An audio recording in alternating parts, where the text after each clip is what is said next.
Comment surmonter un deuil? Comment surmonter un deuil?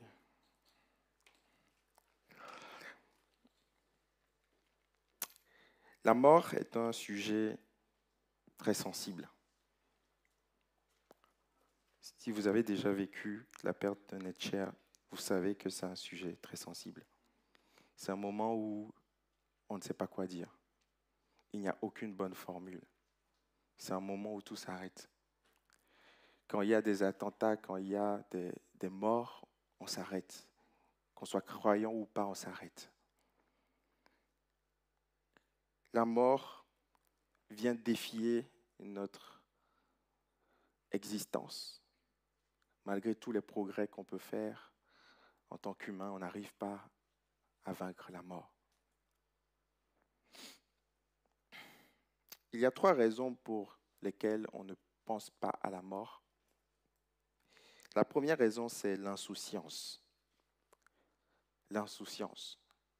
On ne pense pas à la mort parce que on se dit, c'est pas pour maintenant. On est encore jeune, on a du temps. On procrastine, on reporte à plus tard. L'insouciance. On a l'impression que ça n'arrive qu'aux autres, que ça ne va jamais nous arriver. À chaque jour suffit sa peine. Vivons et on verra plus tard pour la mort. L'insouciance. Il y a une deuxième raison pour laquelle on ne pense pas à la mort, c'est la fuite. En tout cas, c'est une deuxième approche. On sait qu'on va mourir, on sait que la mort peut arriver à tout moment, mais on préfère, on choisit volontairement de ne pas y penser parce que ça fait trop mal. Parce que je ne sais pas comment je vais réagir si mon conjoint me quitte aujourd'hui, si mes enfants meurent avant moi, si je dois enterrer mes parents, je ne sais pas comment je vais réagir. Donc je préfère fuir, ne pas y penser. Il y a une troisième raison qui pourrait nous empêcher de penser à la mort, c'est la peur du fatalisme. Quelque part, on se dit, si je pense trop à la mort, ça va m'empêcher de combattre la mort. Un infirmier, les gens qui travaillent dans les urgences, ils sont là pour combattre la mort. Alors s'ils pensent à la mort et s'ils acceptent la mort, il y a comme une fatalité ou un fatalisme. On se dit, bon, puisque ça doit arriver, on laisse faire. Non. On doit penser à la mort malgré tout, parce qu'un jour ou l'autre, 100%, une prophétie 100% sûre, un jour ou l'autre, nous allons tous mourir. Tous dans cette salle. On va perdre des êtres chers. Alors il faut aussi préparer.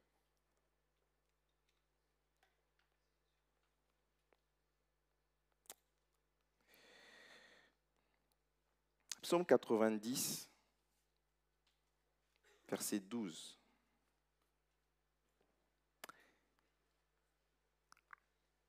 C'est un psaume de Moïse qui dit à Dieu, « Enseigne-nous à bien compter nos jours, afin que nous appliquions nos cœurs à la sagesse. » Enseigne-nous à bien compter nos jours. On ne peut compter que ce qui est fini. On ne peut compter que ce qui est délimité. Et lorsque Moïse dit cela, « Enseigne-moi à bien compter mes jours », il a conscience que son nombre d'années sur terre est fini. Et lorsqu'on prend le temps de réaliser notre finitude, qu'on va s'arrêter, alors on peut appliquer nos cœurs à la sagesse. Quelqu'un peut dire Amen ce matin? L'Ecclésiaste, Salomon va le dire dans d'autres mots. Il dit dans Ecclésiaste 7:2, « Mieux vaut se rendre dans une maison de deuil que dans une maison de festin. » Waouh! Car telle est la fin de tout homme. Et celui qui est en vie peut ainsi se mettre à réfléchir. Salomon énonce une vérité contre-intuitive. On préfère tous la joie à la peine. Mais Salomon va oser dire, mieux vaut être dans une maison de deuil que dans une maison de festin parce qu'il y a quelque chose qui se passe dans la maison de deuil qu'on ne retrouve jamais dans la maison de festin. On réfléchit. On soupèse les choses. On remet en question. Et on applique nos cœurs à la sagesse. Salomon dira, au jour du bonheur, réjouis-toi. Oui, il faut se réjouir. Il ne faut pas tout le temps être négatif et penser aux mauvaises situations. Il va dire, il y a un temps pour tout. Au jour du bonheur, réfléchis. Au jour du bonheur, réjouis-toi, pardon. Mais au jour du malheur, réfléchis. Quand le deuil arrive, nous devons appliquer nos cœurs à réfléchir, à méditer, à nous remettre en question. La bonne nouvelle, c'est qu'il y a une expérience pour ceux qui sont en Jésus. La Bible dit que la mort n'est pas une fin, la mort n'est pas une fatalité pour ceux qui sont en Jésus. La mort est juste une étape vers un lendemain meilleur, un endroit où il n'y a pas de larmes, il n'y a pas de maladie, il n'y a pas de souffrance. Donc il y a de l'espoir quand on confie notre cœur à Jésus. Amen. Alors, aujourd'hui, donc, j'aimerais parler de la mort, mais sous un angle différent, parce que vous avez déjà certainement entendu des messages sur la mort spirituelle, la mort au péché, le fait d'aller au ciel. Par contre, je doute que vous ayez entendu beaucoup de messages sur comment gérer un deuil. Comment on fait quand on a une personne qu'on aime qui nous quitte, quelquefois sans prévenir. Lorsqu'on parle de deuil, on peut évoquer plusieurs sens. Le mot deuil évoque plusieurs sens. Premièrement, le mot deuil évoque le décès en lui-même de l'être cher. On dit qu'il y a eu un deuil dans la famille, il y a quelqu'un qui est parti, quelqu'un qui a rejoint le Seigneur ou quelqu'un qui a quitté cette terre. Le mot deuil peut désigner aussi la douleur qui vient du décès. Quand on dit que quelqu'un est en deuil, on parle du fait qu'il y a une douleur, il est dans un moment de souffrance. Le mot deuil peut aussi faire référence à une période, la période qui suit ce décès. On parle de faire son deuil, on parle de passer un temps où on doit réapprendre à vivre sans être aimé. On va voir dans ce texte du livre des Actes que les premiers disciples aussi ont fait face à la mort. Quelquefois, quand on est jeune chrétien, quand on a plus d'années dans le Seigneur, on est un peu plus stable. Mais quand on est jeune, on cherche l'église de rêve. On cherche l'église idéale. Une église esthétique, une église où il y a une bonne prédication, une bonne louange, où il y a de l'ambiance, où on fait des projets. Et on a souvent idéalisé l'église des Actes. On se disait, si on vivait les miracles qu'il y avait dans les Actes, ce serait merveilleux. Alléluia. Mais l'église des Actes a aussi vu des gens mourir. Ils ont aussi vécu des deuils. Ils ont vu Judas mourir.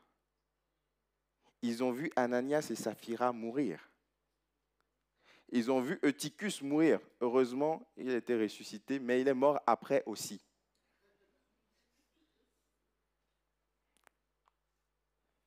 Et dans ce texte, Paul arrive à la fin de sa vie. Il a fait 3 voyages missionnaires. Il est allé en Asie mineure, il est allé en Europe, il a voyagé dans des pays. Il a visité la Macédoine, Éphèse, Philippe, Thessalonique, Bérée, Iconium, Lystre, Derbe. Il est allé partout. Il a prêché l'évangile, il a implanté des églises, il a vu tellement de choses. Et il décide à ce moment-là de revenir à Jérusalem. Il décide de revenir non seulement pour apporter toutes les ressources qu'il a pu collecter un peu partout pour l'église de Jérusalem, mais pour voir où on est, là où tout a commencé, où ils en sont, pour parler avec les autres apôtres.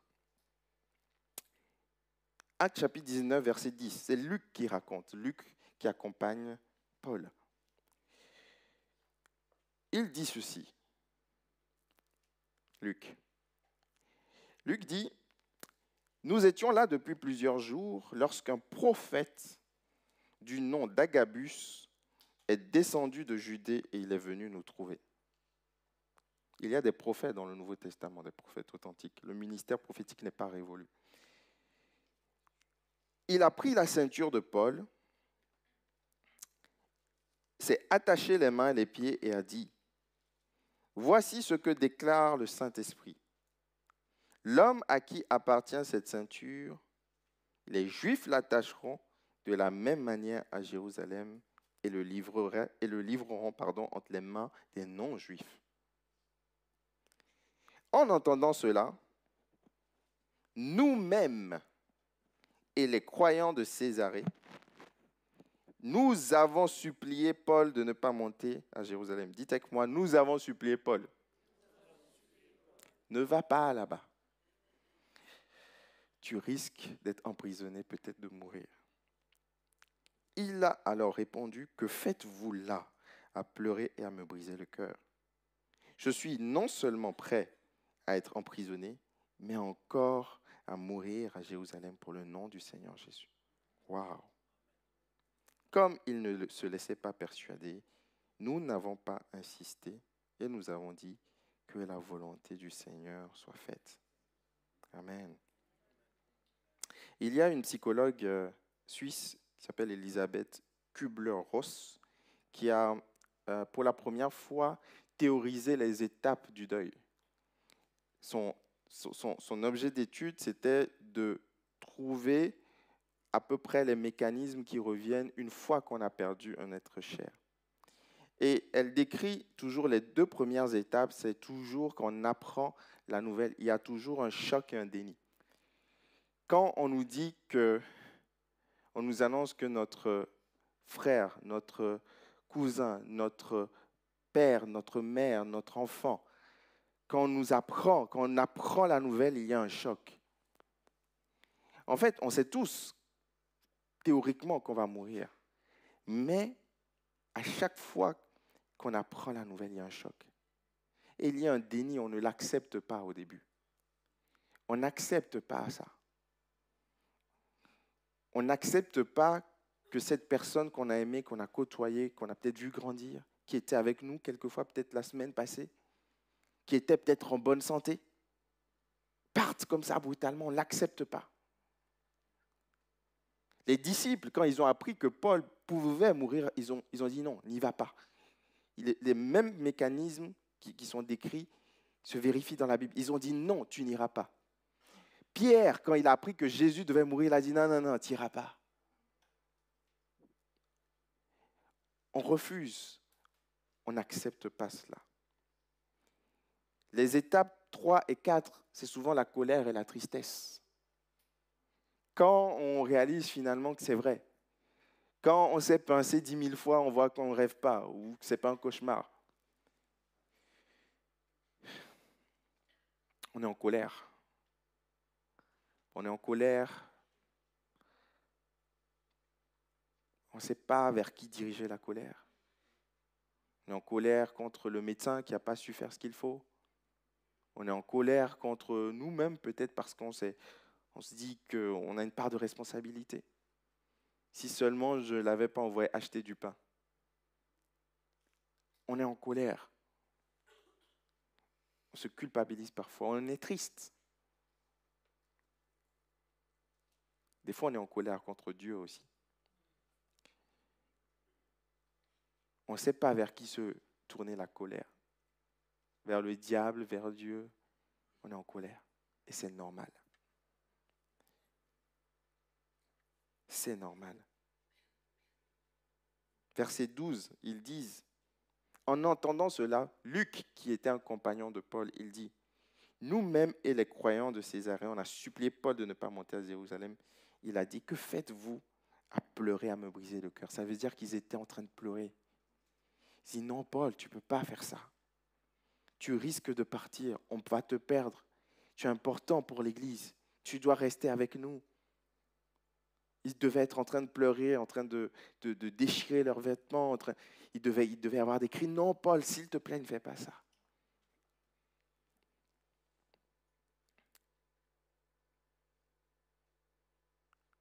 La colère, la tristesse.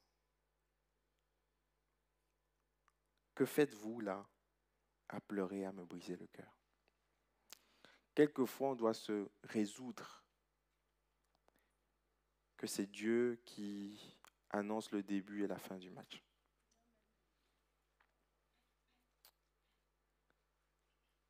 Quelquefois, on doit réaliser que Dieu nous prête les personnes qu'on aime pour un temps, mais que ce n'est pas un acquis.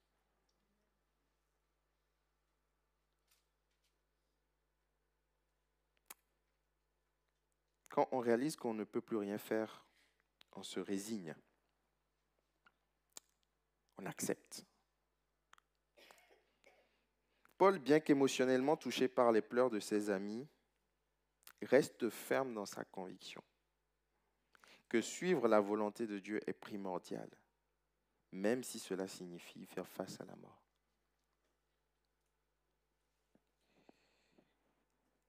Vous savez, quand la mort a une vertu, la mort vient rééquilibrer notre théologie.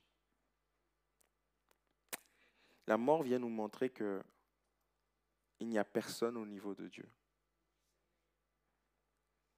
Il y a des fois des gens qui sont en pleine santé, qui font de l'exercice tous les jours, qui mangent healthy, ils mangent ça, bio. Il y a des gens qui ont tellement donné, qui ont tellement apporté à la communauté, qui sont comme des joyaux nationaux. Et quand ils meurent, on se dit, mais même lui, même elle, la mort peut l'arracher. Dieu est le seul Dieu au-dessus de tout. Mais c'est un Dieu bon qui sait ce qu'il fait. Amen. La résignation. Chaque fois qu'on perd un proche, il y a une sensation d'échec. Parce qu'on ne prie jamais pour mourir. On prie toujours pour que la personne vive. Quand on le voit venir, quand c'est une maladie, on prie pour la guérison. Quand c'est un accident, on prie pour que la personne reste en vie. Des fois, même la personne meurt, on prie pour une résurrection. Et quand la personne meurt, elle ne revient pas à la vie. C'est comme une forme d'échec. C'est comme si Dieu n'avait pas exaucé notre prière. Mais Paul retourne la situation. Il dit non, pleurez pas là. Si je meurs pour Christ, si je meurs en Christ, si je meurs avec Christ, si c'est sur le chemin de la prédication, de la proclamation de l'évangile que je meurs, alors je devrais me réjouir. Alléluia. Quelle vérité contre-intuitive et tellement encourageante. Là où on parle, on est bien. Il n'y a pas de problème de législative, d'inflation, de pouvoir d'achat. Il y a ce qu'il faut là-bas. Alors, il ne faut pas désirer partir prématurément. Si Dieu nous place ici, c'est pour une mission. Alors, profitons de chaque instant pour être en mission. On va parler de la mission tout à l'heure. Réalisez que vous êtes sur terre pour une mission. Moïse avait dit dans son psaume qu'on a lu tout à l'heure, « Compte mes jours ». Vous savez, quand on sait que la fin est proche, on accélère, on est plus diligent. Il y a des gens, ils ont 1 mois pour réviser, ils ne font rien, c'est la veille qu'ils révisent. Quand ils réalisent qu'il reste 24 heures, là, ils se mettent au boulot. Quand on sait que la fin est proche, on est diligent. Alors c'est important ce matin de réaliser qu'on aura tous une fin. Un jour, notre bougie va s'éteindre. La flamme de notre vie va s'éteindre. Préparons-nous. Préparons-nous dans la prière. Préparons-nous spirituellement. Prépare-toi à partir vide en ayant déposé ici tout ce que tu devais déposer. Repens-toi de tes péchés. Change de vie aujourd'hui. Ça peut arriver à n'importe quel moment. Dieu dit, si tu entends sa voix aujourd'hui, n'endurcis pas ton cœur. Va te réconcilier avec ton père, ta mère. Va faire ce qu'il faut aujourd'hui, parce que demain ne t'appartient pas. L'étape 7, c'est la reconstruction. Il faut réapprendre à vivre sans cette personne. Il y a peut-être une pièce vide qu'il faut réaménager. Des fois, il faut déménager. Il faut changer ses habitudes. Tout va nous rappeler que cette personne n'est plus là. Il faut réapprendre à vivre parce que la vie continue. Parce que si Dieu nous a laissés, nous ici, c'est qu'on a encore un rôle. Paul, la fin de Paul n'est pas décrite dans le livre des Actes, mais les érudits, les théologiens s'accordent qu'il va être transporté de roi en roi, de jugement de tribunal en tribunal. Il va aller voir le roi Agrippa, puis Festus, puis devant César. Il va être condamné. Et l'histoire de l'Église raconte que Paul va mourir par décapitation. Mais il a réalisé ses propres paroles. Il a dit, comme il a dit à Timothée, « J'ai combattu le bon combat. J'ai gardé la foi jusqu'au bout. J'ai couru vers le but pour remporter le prix de la vocation céleste en Jésus-Christ. » Il n'était pas malheureux en partant. Il était heureux parce qu'il avait rempli sa mission. Pour terminer, j'aimerais inviter Livia à venir pour un temps de témoignage. Tu peux venir, oui. Micro. Ouais, merci. Bonjour Livia. Bonjour Ouais, Pasteur. bien. Bonjour tout le monde. On va s'installer. Merci Ephraim. Tiens.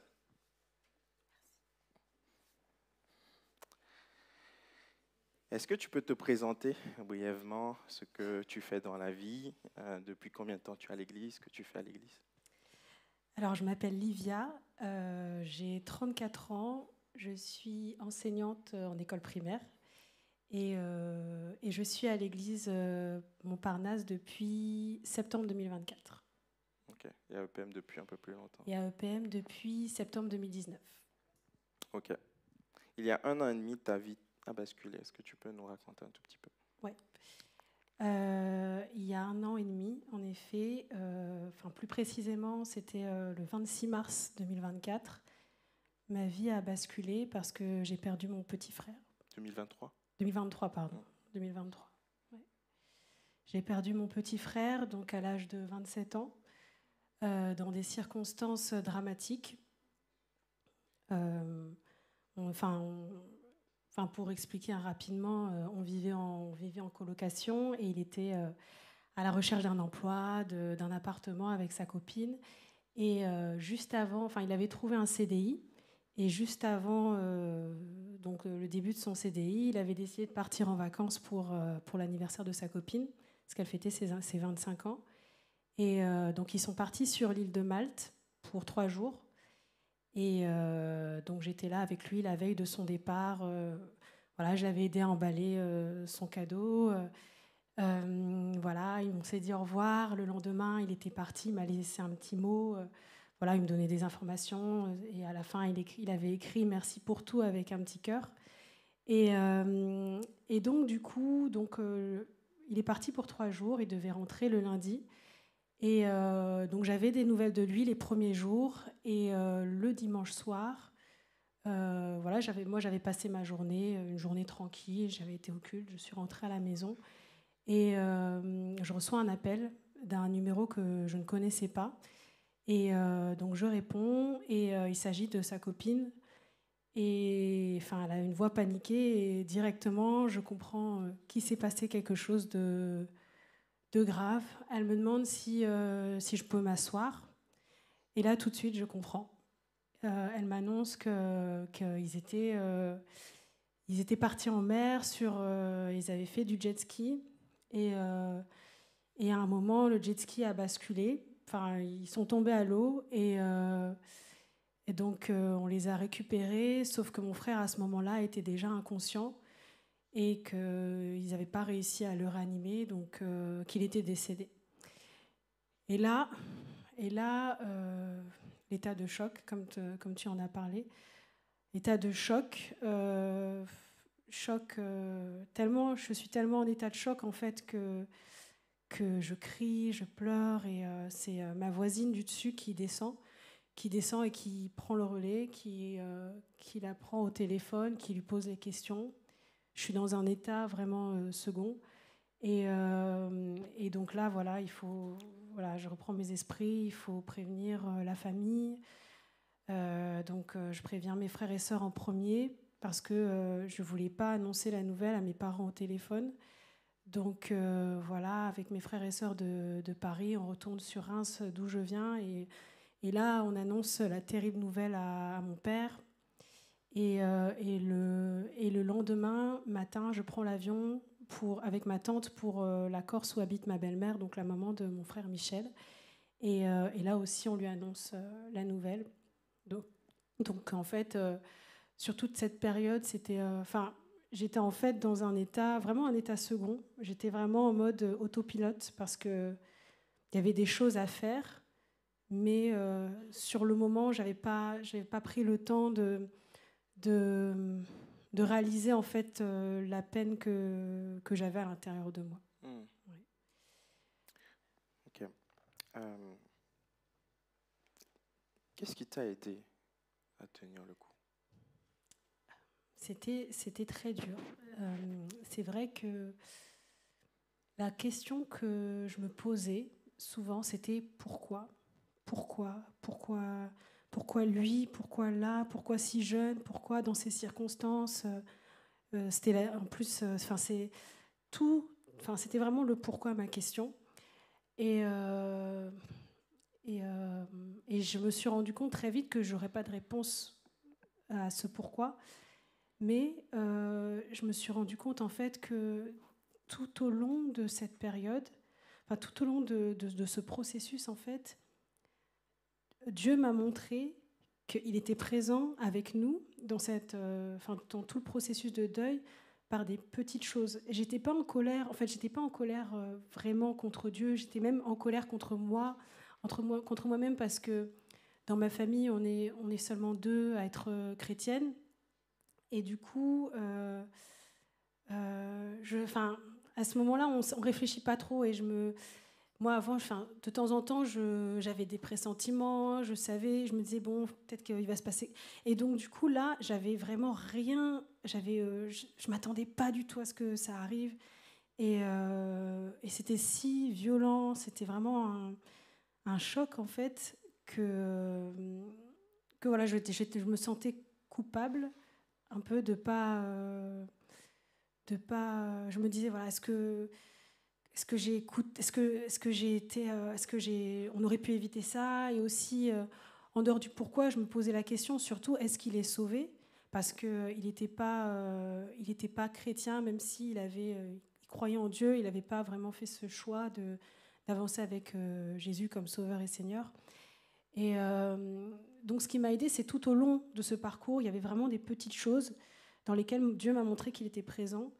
Par exemple, sur place, donc quand la copine de mon frère m'a appelée, en fait, il y avait une dame qui était avec elle, et c'était une Française qui avait assisté au fait, et qui l'avait accompagnée tout du long, qui parlait anglais. Donc elle était vraiment l'intermédiaire, parce qu'elle ne parlait pas anglais, c'était mon frère qui parlait anglais, entre l'hôpital, le commissariat, l'ambassade, tout le monde, c'était elle vraiment l'intermédiaire. Et quand ma belle-mère et ma sœur se sont rendues sur l'île de Malte, elle les a accueillis, elle les a accompagnés tout du long, et elle a été présente. Et pour moi, c'était vraiment c'était comme un ange en fait qui était présent pour nous à ce moment-là. Et puis tout au long aussi du processus, par exemple. Donc moi, je viens de Reims, et dans cette ville, c'est très rare qu'ils fassent les enterrements le samedi, parce que souvent ils les font la semaine. Exceptionnellement, ils ont accepté de le faire le samedi matin, exceptionnellement aussi, parce que il faut savoir il a été enterré le week-end de Pâques, donc 2023. Et c'était un samedi, voilà, les églises, enfin les pasteurs aussi, les églises sont occupées, il y a pas mal de choses à faire, et un des pasteurs de Reims a accepté de venir prêcher au cimetière. Plein de choses qui pouvaient être peut-être un peu plus compliquées, dans lesquelles j'ai vu la main de Dieu. Et pour moi, c'était vraiment des petits points qui m'ont montré que malgré le drame, malgré la situation, même si je n'avais pas réponse à tout, Dieu était là. Donc, Amen. ouais. Amen. Amen. Amen. J'ai une dernière question. Combien de temps a duré ton deuil? À partir de quand tu as commencé à te dire, là, ça va mieux? En fait, au début, pendant très longtemps, je pense, peut-être le premier mois, les 2 premiers mois, j'étais vraiment en mode autopilote. J'étais vraiment concentrée sur ce qu'il fallait faire, donc toute l'organisation. Bon, je dirais même à la fin du premier mois, donc quand vraiment je me suis retrouvée seule sans lui, seule chez moi, et à recommencer mon quotidien. Déjà, ça a été très dur. À ce moment-là, ça a été très dur. Voilà. Après, c'était terrible même. Et en fait, au fur et à mesure du temps, j'ai commencé à faire mon deuil. En fait, quand je me suis vraiment dit en fait que, comme tu disais, que ce que l'on vit ici, c'est vraiment en vrai une infime partie de ce qui nous attend dans l'éternité. Et en fait, je me suis dit que qu'est-ce que j'ai à faire maintenant aujourd'hui? De toute façon, voilà, on va tous. Enfin, c'était un peu ma façon de penser à ce moment-là. On va tous partir un jour, donc autant que je fasse quelque chose, que je fasse la volonté de Dieu sur cette terre et que je me concentre sur ça. Donc petit à petit, j'ai commencé à me concentrer, vraiment à me rapprocher encore plus de Dieu et à chercher plus de sa présence. Et en fait, voilà, déverser mon cœur, à pleurer quand j'avais besoin de pleurer. Et il a vraiment, vraiment été là pour me consoler. Et au fur et à mesure, en fait, je pense que je dirais que ça a pris... je sais pas si on fait notre deuil complètement, parce que souvent, je repense à lui et ça me fait de la peine. Mais j'ai pu... on va dire, retrouver une vie normale sans que ce soit très difficile pour moi de parler de lui. Au bout de, je sais pas, 6 mois, 6 mois, je dirais, 6 mois, 6 mois. à peu près. Ouais. Ok. Je te remercie. Merci. D'avoir pris le temps de nous partager ton intimité. J'aimerais vous proposer, tu peux rester, on va prier ensemble. Si vous pouvez, on peut faire un chant. J'aimerais vous proposer qu'on prie ensemble, courtement, pour les personnes qui ont vécu un deuil. C'est votre cas, levez simplement la main là où vous êtes. Et les personnes autour vont prier pour vous. Je vais demander aux personnes qui sont autour de bien vouloir respectueusement entourer, poser votre main sur la personne. Demandez juste le nom et qui est la personne pour elle. Et on va prier ensemble, si vous voulez bien, pour toutes ces personnes en tant qu'Église.